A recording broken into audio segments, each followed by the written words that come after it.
Captain's Log. Today. We've been living in a world for about 7 years where J.J. Abrams rebooted Star Trek. And 3 years since he gave us a Dark Knight version of Wrath of Khan. But now, Simon Pegg has come to write us a new Star Trek film where we will get back to the roots.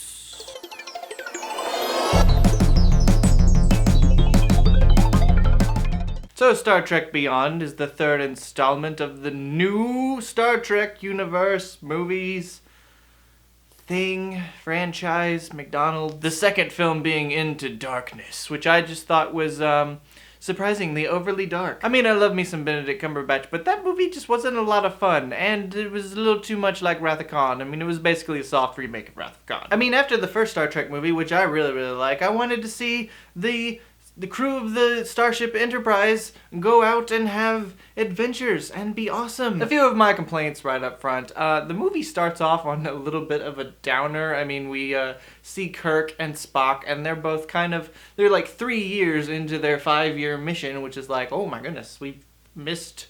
That's a lot of stories we've missed. And they both seem a bit bored, like they're going through some midlife crisis or existential conundrums or what have you. And for the first 10 minutes of this movie, I was like, is this really how they're gonna start this movie? It's just like, oh, I want to get excited to see another Star Trek movie and to have some fun. But then the Enterprise is sent out on a mission to go rescue a ship that is obviously something shady going on. And when they get there, they are suddenly attacked by these swarm of little ships that are like, they refer to them as bees in the movie. They're basically like a hive mind, but separate spaceships, and they attack the Enterprise, and they tear the crap out of it. And once again, I was like, this seems so familiar. I mean, I think this is the first time that the Enterprise has been completely pretty much destroyed in this new universe, but it didn't feel like the first time. It feels like the Enterprise has taken a frickin' beating since this whole rebooted movie universe separated McDonald's thing has gone on. So the crew of the Enterprise have to split up. They are stranded on this planet and they are all separated, and Spock is with Bones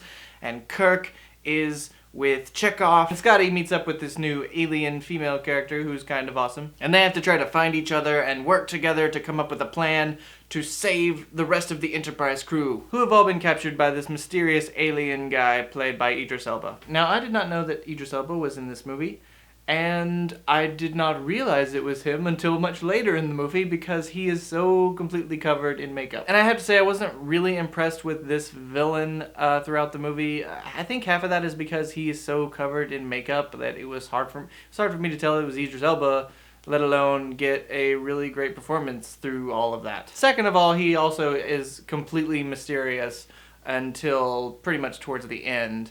And you kind of know that something is probably, some information is going to come up about what this guy is all about, but it's not really that intriguing. You're mostly just along for the ride with the other crew members and wondering how they're going to get through the situation. Now, once all the characters get down to this planet, that's when I really started to get into the movie more. For one thing, I just love the look of this planet. It looks like every Star Trek planet from the original series kind of meshed into one. There's like these green woods, and there's like these sharp cliffs, and like a bluish looking desert. I just really loved this ensemble cast. I love seeing them work together and try to find each other and work through each other's problems. And Karl Urban is my favorite. Everything he says is great. Pretty much all of these actors get their characters from the original series, and they do it really, really well. I'd say the only ones that kind of suffer are Sulu and Zoe Saldana, who basically just get captured and they don't have a lot to do. But the tone of the movie really gets back to like the first one, and more so even the original series, which was all about camaraderie and positivity and working together. Also, this movie is just more colorful and vibrant.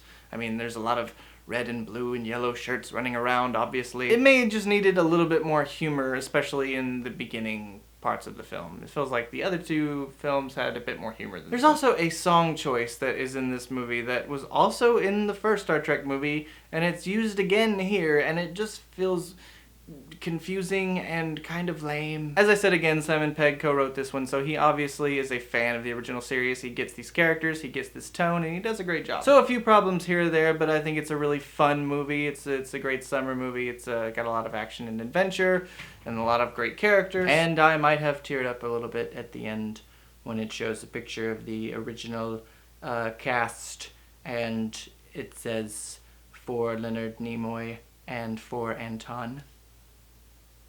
I cry once a day. What do you want? I'm a Rock it man.